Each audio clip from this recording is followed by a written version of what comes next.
Hey there, welcome to Millennium Milestone Presents, a site dedicated to storytelling in books, movies, video games, and other exciting genres where my next vacation will certainly not be in an underwater submarine. Say your prayers.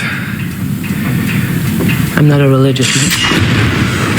Well, today I get the opportunity to review an independent film produced by Mark Markiplier, a famous YouTuber who is a huge fan of the horror video game Iron Lung, which is now produced as a full-length film. And I gotta say, his love and passion for this film bleeds in more ways than one.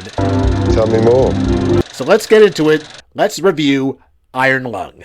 Iron Lung is a claustrophobic horror premise based on a 2022 video game, now a film, where a convict named Simon is in a post-apocalyptic future forced to pilot a rustic, welded-shut submarine through an ocean of blood on a desolate moon. The mission is suicidal, a desperate search for resources to earn his freedom with only faint audio and x-ray camera for navigation throughout a desolate blood ocean. Now, I have not had the privilege of playing the original video game for this, but I have watched, I want to put a little emphasis on this, watched horror psychological video games such as players who have played Soma and Deep Space, just to give you a little bit of background of how I understand this. And again, I do preface this film really shows a lot of passion, Mark's love for video games and love for psychological horror. He really melded both things together and worked together very well with Dan Szymanski, the original creator of Iron Lung. When the story begins, you basically are thrown right into the thrust of the mission itself. You see Simon for the first time, whose name is not mentioned till very, very further in the film, and trying to navigate the submarine underneath this desolate, unchartable world in a blood ocean, so to speak. He's given instructions by voices that he learns later on throughout his mission, trying to get data for them that they want. It's revealed in the opening of this that Simon is the cause of some sort of major accident that cost the lives of several other people. He's forced into this situation that he did not want to be in and has to collect data in order to gain his freedom. Of course, there's no trust between both sides as he has to navigate through these desolate oceans and also deal with horrors that he finds throughout this area where he's already telling them that this is a bad idea in every possible way. Right off the bat, Mark's portrayal of Simon is really incredibly engaging. Now, I'm not familiar with the character of Simon and the video game, but from what I've gathered from his introduction to his desperation to want to get out of this crazy submarine that he's in, you just feel for him already.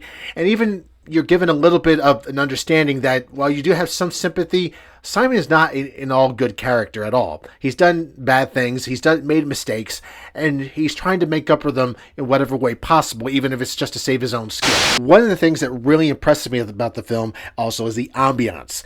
You do get a little bit of music here and there, but the ambiance is what I think really sells the intense, suspenseful feel of being stuck inside a metal tin can and going thousands of miles deep into a vast, unexplorable ocean.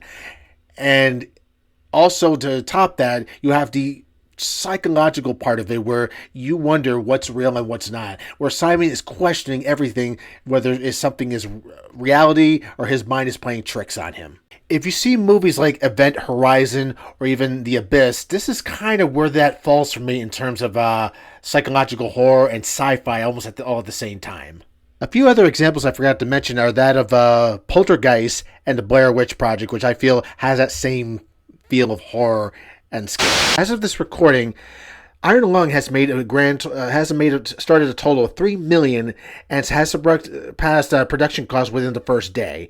It's estimated to reach 15 to 17 million, which is very incredibly impressive, outshining a lot of big budget movies this past 2025, even the beginning of 2026, that have not done the kind of numbers that this film is doing.